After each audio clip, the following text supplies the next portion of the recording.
putem crește eficiența? Aceasta nu este o întrebare sau o dilemă, ci este convingerea mea.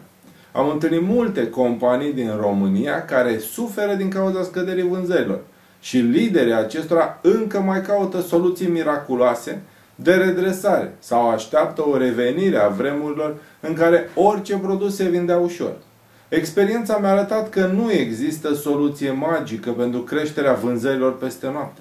Sunt însă câteva lucruri pe care orice antreprenor sau manager poate să le inițieze pentru a schimba cursul afacerii sale. Voi prezenta acum 6,5 lucruri pe care poți să le faci de azi pentru a crește eficiența. 1.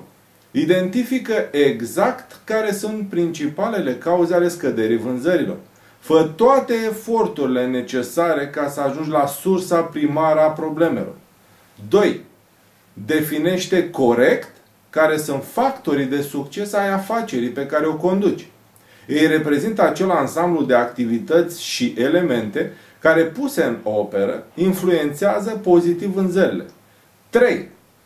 Construiește planul de acțiune care să includă atât activități de eliminare a cauzelor problemelor, cât și acțiuni asupra factorilor de succes pentru a genera vânzări suplimentare. 4.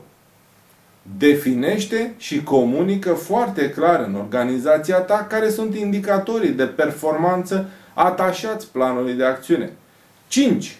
Implementează cu rigoare planul comunicat. Disciplina face diferența. 6. Măsoară permanent realizările față de ceea ce ți-ai propus.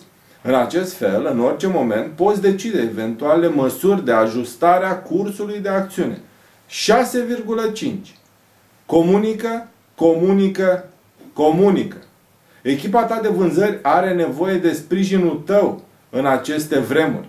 Fiecare om din echipă vrea să fie sigur că problemele sale sunt cunoscute și vrea să simtă suportul liderului chiar în forma unor cuvinte simple de încurajare. În plus, apropierea de forța de vânzare înseamnă apropierea de clienți.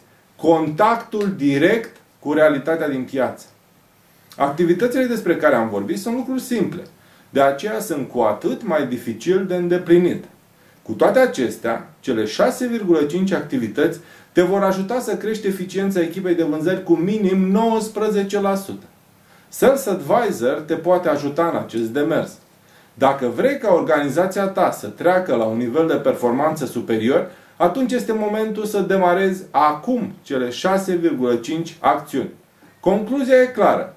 Putem crește eficiența.